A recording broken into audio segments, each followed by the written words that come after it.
India versus Bangladesh మధ్య test series జరుగుతున్న విషయం తెలిసిందే.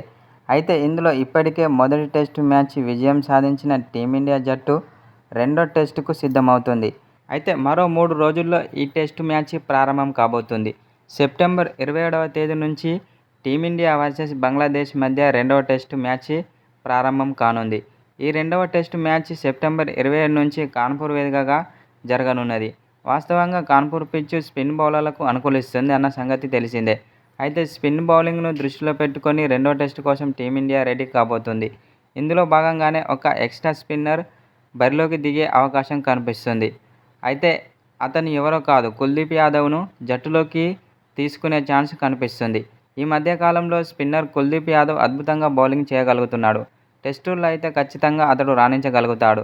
అయితే కుల్దీప్ యాదవ్ జట్టులోకి రావాలంటే ఖచ్చితంగా ఒక ఫాస్ట్ బౌలర్ సైడ్ అయిపోవాలి. ఆకాశ్ దీప్ను పక్కన జరిపి అతని స్థానంలో కుల్దీప్ యాదవ్ జట్టులోకి వచ్చే ఛాన్సులు స్పష్టంగా కనిపిస్తున్నాయి. ఒకవేళ అదే జరిగితే బుమ్రా, మొహమ్మద్ సిరాజ్ బరిలో ఉంటారు.